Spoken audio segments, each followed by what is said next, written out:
Well, Rand wants your hand because Kentucky Senator Rand Paul is leading a charge, urging millions of Americans to join him in a lawsuit against no less than the Obama administration over all of these NSA leaks.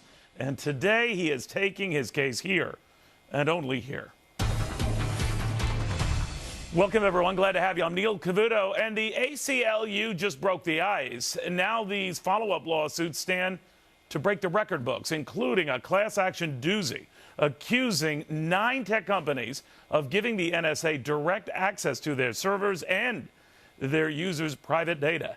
To Fox Business Network's Rich Edson on the growing and expanding legal fallout. Rich. Neil, a pair of lawsuits asking for more than $20 billion in damages, naming major tech companies like Google, Facebook, Verizon, and others, along with the Attorney General, the Director of the National Security Agency, and President Barack Obama. Larry Klayman, the founder of Judicial Watch, part of the suit here of the government's tracking of phone records and the NSA's PRISM program, the reported gathering of information directly from Internet servers. The lawsuit says such broad and intrusive PRISM collections directly violate the U.S. Constitution and also federal laws, including but not limited to the outrageous breach of privacy, freedom of speech, freedom of association, and the due process rights of American citizens. And one privacy analyst says the revelation of these programs could lead to even more lawsuits. But if I am the target of a wiretap and that can be established and something happened to me, I think the law should be that we can sue. We're going to have plaintiffs trying those theories, and we'll see if the courts are a little more open to it now that they see the scope of the surveillance. This all started when Edward Snowden, the former federal security contractor in Hawaii, leaked details of these programs to The Guardian and Washington Post. Now another newspaper says it's spoken with Snowden, the South China Morning Post. Snowden tells the paper he's in Hong Kong and says, "My intention is to ask the courts and people of Hong Kong to decide my fate."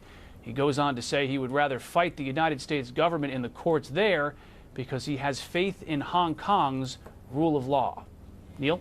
Rich Edson, thank you very much. Now to Kentucky Republican Senator Rand Paul preparing a legal case himself, and this one could be big, very, very big. The senator joins me now. Senator, what are you up to here? Well, you know, we're asking people who've been affected by this spying if they want to sue the government and say, you know what, this is unconstitutional. And since everyone's phone records were spied upon, I would guess that that includes millions and millions of people. We know Verizon was included, but there's also evidence that AT&T was complicit as well. So what we're saying is that the government has no right through a single warrant to search everyone's records. The government does have a right under the Fourth Amendment.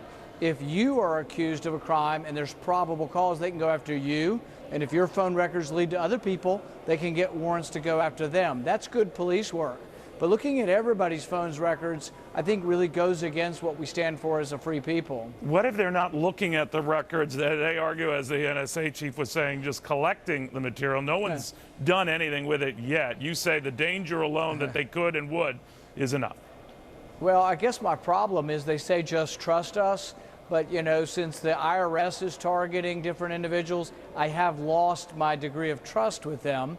I also am losing some trust since the intelligence director came before a Senate committee in March of this year and basically lied to us. He said they weren't collecting any of the data, and it turns out not only are they collecting it, they're collecting all of it. There is a danger that phone calls could ultimately be used through this type of collection to track your movements, because basically your cell phone is nothing more than a GPS transponder as well. You know, Senator, a lot of this predates your arrival in Washington, but the administration argued that senators who were expressing surprise at this knew better, that they knew that this was going on. Did you? Well, I haven't expressed surprise, just outrage. I last year was in Las Vegas and have had to hear, I have had classified briefings on this, but I wasn't allowed to talk about it in specifics. So last year in Las Vegas, about a year ago, I said they're looking at a gazillion, because I can't tell you the real number because that would be in my classified briefing. But I really literally said that last year they're looking at a gazillion phone calls, and I have been objecting to this all along. I object to the whole principle of that my third-party records that I give to a bank or to a phone company or to the Visa card company, that is private. And in fact, I signed an agreement with most of these people. They're supposed to defend my privacy, but then the government comes in and gives them immunity. So these lawsuits against these companies will probably fail because Congress actually gave immunity to most of these companies. Then where, sir, do you draw the line? When you were with me not too long ago, you did see now and then the use, for example, of drones to go after bad guys, and did find some caveats there where you would consider that. But here, even leaving the gate, the phone records just piling up on a bureaucrat's desk, you do draw the line. Why? Well, what I say is no matter what type of technology you're using, you have to obey the Bill of Rights. So the Bill of Rights says you can go after an individual person, place, item, papers, but it doesn't say you can go after 300 million people with one warrant. And this is the horrifying aspect of this, is because the government's been misleading us and saying, oh, we've only had 20 orders or 50 court warrants this year, so it's not a big deal. But if each warrant applies to 1 billion phone records a day, that's a lot of information. And at the very least, the American public needs to know, are you in favor of and will you vote for congressmen and senators who have such a casual disregard for your privacy? All right, so, you know, the argument always, Senator, is that we're one terror incident away from people forgetting this debate, free speech and everything else, that they'd sooner be wanting to protect themselves than get in the way of the government not being able to do that. You say what? Well, I say even with this surveillance state where they're looking at 1 billion phone calls a day, the Boston bombing still occurred. Right. The underwear bomber still occurred. And in those cases, I would say that actually maybe we're distracted by too much information, because the Boston bomber, we were warned about him, and he went back to Chechnya, and nobody knew he'd flown back to Chechnya.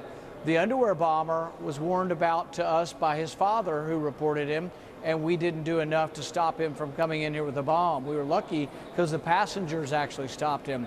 So I would say we don't have to give up our freedom to have security. I think you can have both. My suspicion is that even the people who they say they got through this system, really they got through good old-fashioned police work, because the one guy they're talking about, Cazaz, who had to do with this subway bombing, they nabbed his co-conspirator 3 months beforehand. Right. Through normal processes. Through normal channels, not any of these things.